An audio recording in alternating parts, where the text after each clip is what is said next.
The difference between this guy right here, clueless with no guidance and super low goals, he wanted to make 1K a month, and then this guy right here, successful, booked out as he wants, works 1 day a week cutting hair, high ticket clientele, flown out for house calls, teaching others on how to do the same. This is my transition to a successful barber. My first haircut I ever did was 2023. It's now the beginning of 2025. I've been cutting for 1.5 years and I've accomplished all of this.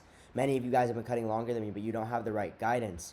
Barbers take over. I mean, I don't know if you've seen the numbers, but the industry's experienced the most growth it's ever had before, with the employment projected to increase by 7% from 2023 to 2033, faster than the average for all occupations, and the global male grooming market is expected to reach $110 billion by 2030. So by you sitting on the sideline wasting your time, you're just missing out on all the growth that you could have taken.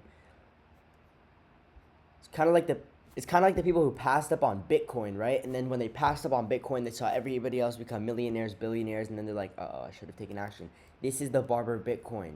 But I'm going to be honest, a lot of you guys are lazy. A lot of you guys have a big ego. A lot of people are broke, and a lot of guys are stupid. So I only want to work with the most serious people who are a 10 out of 10 serious about their success. I'm not working with anyone who's lazy. I'm not working with anybody who has a big ego and isn't coachable. And I'm not working with anybody who's stupid, right? The stupidest thing you could do is pass up on the best opportunity that ever comes to your career because you're a little bit scared. So I'm not working with people like that either.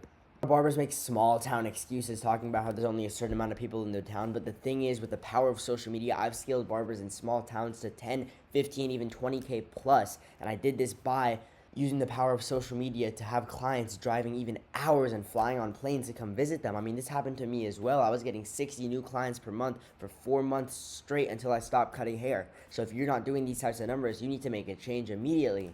I mean, stop holding yourself back. I mean, you're right around the corner from your success. And currently what you have been doing is not working. So we need to make some sort of change. Because a lot of you guys are going to stay in this place. And then eventually, this is going to be you. You're going to be complacent running behind. But this is going to be everybody else who you're watching win. You're always going to be looking up to another man for the rest of your life. I mean, if that doesn't scare you enough, I don't know what does.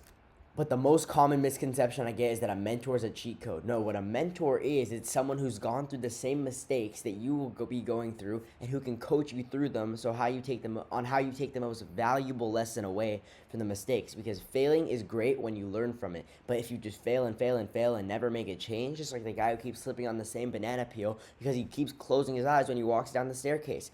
That is the type of thing that's going to hold barbers back forever. You don't want to be on your deathbed with 65 skin fades lined up because you're not going to be able to pay your rent if you decide to live another week. So again, I'm only going to work with a select 5 barbers. You must be ready to invest in yourself, and you must be 10 out of 10 serious on your success. So just click the button that says apply for mentorship, and we're going to see if you're a good fit on call. So let's get it. Stop playing. Get straight to work. Take action immediately. No more waiting. No more wasting time. Let's get it.